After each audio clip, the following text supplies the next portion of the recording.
RMN. Balik sa mga balita ngayong umaga ho ng Lunes. Sa Quezon City muna tayo. Naaresto ho ang ikalawang sospek sa pagpatay sa isang ginang sa Barangay Salvacion, La Loma noong Miyerkules. Nakilalang sospek na si Von Bernardo na itinuturong siya umano yung gumilito sa biktimang si Maria Salud Gatmaytan. Ayon kay Chief Superintendent Richard Albano, nahuli ang sospek sa kanyang bahay sa South Triangle matapos positibong kilalanin ng mga kasambahay ni Gatmaytan batay sa mga litrato na narecover sa digital camera. Sinasabing madalas si Bernardo sa bahay ni Gatmaytan dahil may utang ang asawa nito sa biktima. May nasamsam na kalibre 38 na baril din, granada at ilang illegal na droga sa sospek. Itong Huwebes, unang naaresto si Simon Urbano, ang may-ari naman ng Mitsubishi Adventure na ginamit sa getaway vehicle sa krimen. Mga kasama, update po ito doon sa nangyari sa Baguio. Personal na galit o sama ng loob na nakikita ng mga otoridad na motibo sa pagdukot doon sa finance officer ng ABS-CBN na si Obdulia Dali Cruz na natagpuan nga sa Baguio City. Ayon kay SP1 Jean Usngal, investigador ng kaso, ito'y base na rin sa mga salitang binitawan sa biktima na isa sa dalawang nakabonet na sospek habang nasa loob sila ng van. Anya, sinabi sa kanya na isa sa mga sospek ang mga salitang dahil sa iyo hindi na ako nakapag-renew ng lisensya, nawalan ako ng trabaho. Sinalaysay pa sa pulis ng biktima na piniringan siya ng mga sospek at itinali ang mga kamay ng dukutin noong March 18 sa lungsod ng Quezon. Sinabi nito na bigla na lamang siyang binaba ng mga sospek sa bahagi ng Gibraltar Road sa may Baguio at nakita naman siya ng dalawang concerned citizen na dumulog sa pulisya. Sa ngayon ay ligtas na ang kalagayan ni Cruz at sinundo na ng kanyang pamilya mula sa Notre Dame Hospital sa Baguio. Sa Quezon City pa rin, isang bangkay na hinihinalang biktima ng summary execution ang natagpuan sa Upper Fairview. Nakita yung nasabing bangkay ng security guard na si Leonardo Ignacio sa madilim na bahagi ng Walnut Street. Nakatali ho yung kamay at mga paahaw ng biktima. May mga galos sa katawan, senyalis na nanlaban ho ito sa mga pumapatay sa kanya. Bukod sa hugis pusong tattoo sa kanyang katawan, wala nang ibang pagkakakilalan pa yung bangkay na nakasuot ho ng black t-shirt. Kaya tayong nasa 20 hanggang 30 anyos ho ang edad ng biktima. Slim ang pangangatawan at mahaba ho yung kanyang buhok. Number 7 most wanted, arestado sa Parañaque City. May balita si Joyce Garcia. Joyce, iradyo mo. Matapos ang isang taong pagtatago, bumagsik din sa kamay ng batas ang tinuturing na ikapitong top most wanted sa batas sa Calacang, Maynila. Kinilala ang inaresto na si Ludigario Adoptante Jr., 29 anyos, construction worker. Samantalang natiling nagtatago sa batas ang dalawang kasama nitong suspect na nagngangalang Erwin Tabosa at Fidel Tabosa Jr. Nakuha ang suspect sa Parañaque Public Cemetery sa tramo San Dionisio, lungsod ng Parañaque, nang dumalo ito sa libing ng kanyang tiyahin.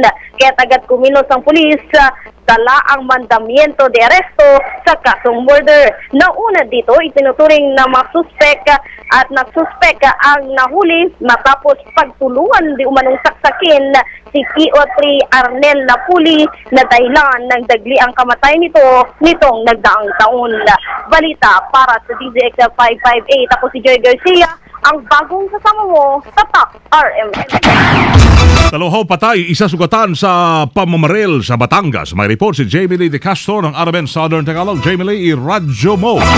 Dalawa ang patay kabilang isang barangay councilor habang isa ang nasugatan ng pagbabarili ng mga hindi nakalalang suspect sa barangay Bukal, Taysan, Batangas. Kinilala mga napatay na sina Roberto Ibite, 48 anyos, dating konsehal ng barangay, at Conrado Deniega, 46 anyos, isang chainsaw operator, habang sugatan naman si Crispin Villaren, 50 anyos, pawang residente ng barangay San Isidro sa nasabing bayan. Sakay ng isang galvanized jeep ang mga biktima na may plakang 322 nang mula sa kasalungat na linya ay humarang ang kulay maroon na van na walang plaka. Niratrat ng mga sospek ang sinasakyang jeep ng tatlo kung saan hindi na umabot pa ng buhay sina Ibite at Deniaga. Tumakas ang mga sospek sakay ng walang plakang van patungong Rosario, Batangas matapos ang nasabing krimen. Palaispad pa rin ang motibo sa naturang insidente. Kasama mo sa Southern Tagalog para sa DJ Exal 558, J. Melody Castro, Tatak RMN. Dalawang tulak ng droga arestado sa Naga. Kasama natin sa balita, may report si Leo Barceliano ng RMN Legazpi. Leo, iradyo mo. Hawak na ngayon ng Philippine Drugs Enforcement Agency at ng Naga City Police District ang dalawang tulak ng droga na kung saan ito ay inaplayan ng search warrant, partikular sa Zone 7, Avocado Street, Barangay Baratas, Lungsod, Dagnaga. Anya dito ay nakumpiska ang iba't ibang uri ng shabu paraphernalia, 11 anya na pakete na naglalaman anya ng mga plastic sachet ng shabu. Pamigit anya kumulang sa 40,000 piso, 240 piso naman ang nakuha na inihilalang benta sa kanilang operasyon ng droga. Nakuha rin anya dito ang 2 pidaso na stainless na scissor, 2 pidaso ng anyang improvised tutor at 6 na pidaso naman ng mga small transparent plastic sachet na bawang nagalaman anya ng shabu. Ang dalawa ngayon ay kinalala sina Glenn Gian E.C. at sina Risa Orlina Bilga na hawak ngayon ng PNP Naga City at Philippine Drugs Enforcement Agency ang dalawang tulak ng droga. Kasama mo sa RMN Legazpi para sa Section 558, Leo Barceliano, Tatak RMN. DZXL Ulat Palaro. Didepensahan po ni Ray Boom Boom Bautista ang kanyang hawak na WBO International Featherweight title kontra Jose Ramirez ng Mexico sa susunod na buwan.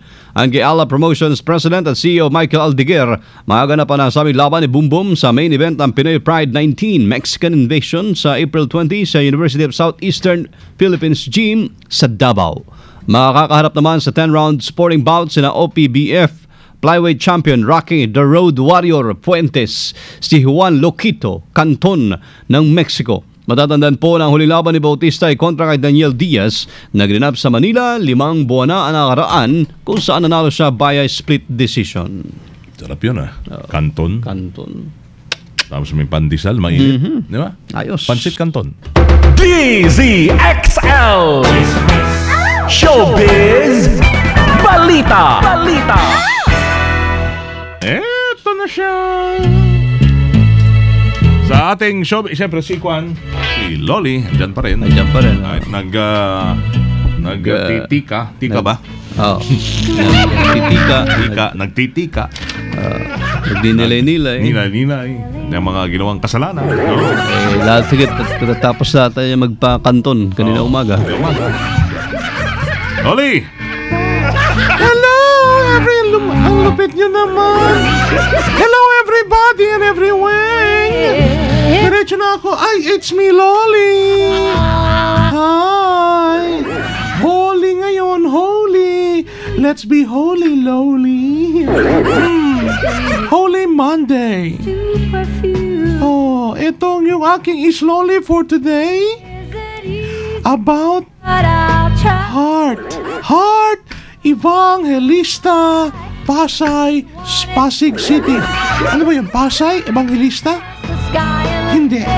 Naging emotional ang actress na si Heart Evangelista nang magsalita ito tungkol sa naging mga pahayag ng kanyang ina sa kanyang senador na boyfriend na si Cheese Escudero.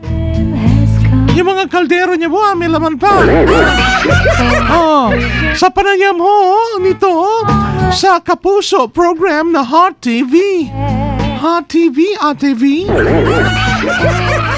Marinyang kinontra yung pahayag ng kanyang mami na si Mrs. Ong Pauco. Bakit hindi Evangelista Ong Pauco? Okay. Trip niya lang. Hindi anya totoong may drinking problem ang senador. No. He can drink. Oo, wala namang problema sa pag-inom niya. Di ba nakakainom naman siya? Nakakainom siya ng tubig, soft drinks, etc. At hindi daw ito magalang. Cheese. Nais lamang daw ng kanyang ina na magkahiwalay sila. Kung kaya't nasabi niya ito kay Cheese. Ganun ba talaga ang pag-ibig, di ba? Marami daw humahadlang. Umiiyak pa nang nakiusap si Hart sa kanyang ina na wag na silang paghiwalayin at masaya naman ho sila ng kanyang boyfriend dahil mahal nila ang isa't isa. Sa huli ay nagpasalamat din ang actress kay Cheese at sinabing maswerte siya sa kabila ho ng lahat ng asawa. Sa kabila ho ng lahat ay naroon pa rin ho siya at hindi siya nang iwan. Oh, talaga? Wala bang iniwanan yan? Everybody now. Isang bote pa nga ng tubig. Umiinom naman daw yun eh. Hindi lang sinabi ko ano-anong mga iniinom niya. Oo. So, yan o ang slowly of Heart and Cheese. Ngayon. Ang dami matututunan tayo dyan. So, magdilay-nilay kayo. Nilay-nilay Lalo na may natin. problema sa pag-ibig ngayon. Yung mga yung boyfriend hiwalay sa asawa. Yan, ganyan. Yung boyfriend may asawa na. Yan. Boy pa pala tong kanta na to. Thank you! I am Lolly! I love you because you love me. Again, it's me, Lolly. Papa-ra-papa, everybody. You don't know what it's like. Galing talaga. Oh, maybe you don't know what it's Umiyak like. si Hart ba yan? Si Lolly. Parang ganun na rin. To love some cheesy. To love some cheesy. Sarap kaya ng cheesy.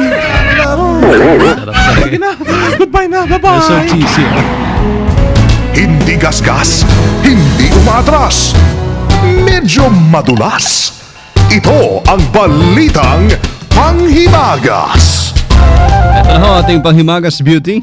Si Magandang PB. umaga mga kasama, Cao Shanghao. Para naman po sa ating panghimagas, sinong mag-aakala na ang basura pala ay pwedeng maging isang larawan ng sining? Ang ekspertong Dutch artist na si Diet Wayman ay gumagawa ng mga kamangha-manghang mga sining na gawa sa mga basura at bulok na metal. Ayos. Oo nga eh. Ang kagandahan kasi ng isang bagay ay hindi lamang nasusukat sa panlabas na anyo. Kaya pag ang kanyang sining ay natapatan ng ilaw, ito'y magpapakita ng mga kamangha-manghang larawan. Parang Beauty in the Dark. Tama. Kabilang na dito ang larawan ni David na pininta ni Michelangelo, tsaka ang mga sikat na buildings at arts na mula pa sa iba't ibang bansa. Isa si Mr. Wayman sa mga magagaling na artist pagdating sa mga ganyang larangan. Dahil higit 50 taon na siyang gumagawa nito. Amazing. Kami lang ni paring Weng, no? Pag nailawan, kasamang Weng, di ba? Wala rin Lalong mangyayari. nakikita ang beauty. Si PB ganun din, pag nailawan. Tsaka lang makikita. At yan po ang balitang panghimagas. Candice XL Sin, Monchong Sin, Washer Phoebe, Tatak Armen. Pagkatapos eleksyon, maraming basura yan. Oo. Pwedeng gawing art. Bago nga mag-election pare, ang dami na. Puno na eh. Iboboto nyo, basura din ba? DZXL Ulat Trapiko. Ito na ang Hari Paglinggo. Hari-harian, may sariling kaharian dyan sa EDSA Kamuning. Ay! Bye! Magandang umaga sa mga Weng at buddies. Good morning, mga Metro Manila. Tatahak naman Mayo. sa bahagi ng Makati Paranaque o sa timog bahagi ng Metro Manila ay panayag ang usad ng mga sasakyan dahil ilan sa ating mga kababayan ang iba'y nagsisipag uwian na sa kanilang probinsya. Ugnay pa rin sa paggulitan ng Semana Santa kaya't mabagal yung usad ng mga sasakyan ngayon dito sa kahabaan ng EDSA hanggang sa makarating sa POAA. Pagkalampas nito ay bahagyang umuusad ang mga sasakyan hanggang Boni Avenue, Guadalupe.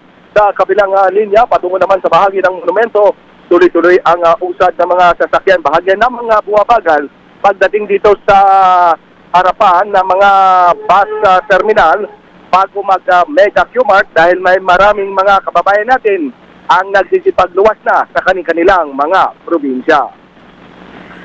Motto for today by Holy Motto Monday. for today. Dapat Holy medyo Monday. ganyan ha. Oo, para sa Medyo, ating mga nagpapanata na ha. Oh, Sa nababagay. Monday. Ngayon, at nagsipag-uwian na. In prayer, Akala ko, it is better. In prayer, it is better to have a heart without words than words without a heart. Ano na, hindi ba pwede cheese yun? At, ano ba? Isipin nila, nagpo-promote pa tayo dito. Kataon lang. Tagalog, Spy.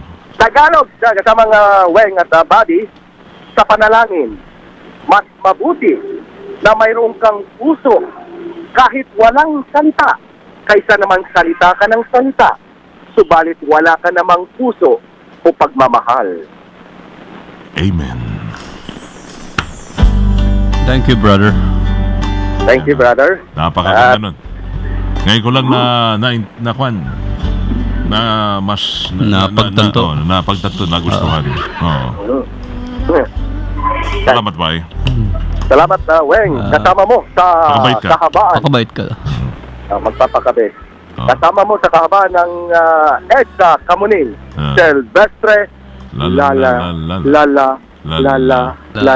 Takap RNN.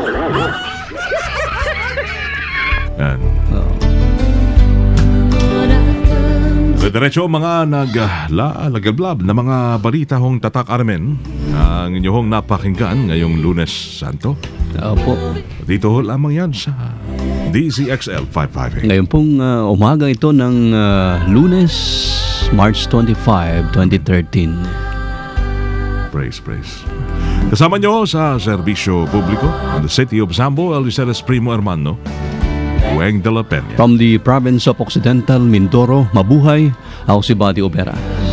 Hindi ako may pagtawanan, pero totoo, dapat tayo maging mapagkumbaba ngayon, maging ng tawad, Semana Santa. Tama. At kami ho ay Tatak RMN. Naglalagablab na mga balita. Sumayin niyo ang 15 minutong kalikunan ng mga pinakahuling kaganapan sa Kalakang, Maynila, sa ating bansa at saan mang dako ng mundo. Naglalagablab! Dito lamang sa Unang Pihin, DZXL 558, ang bagong kasama mo. Kung gusto mong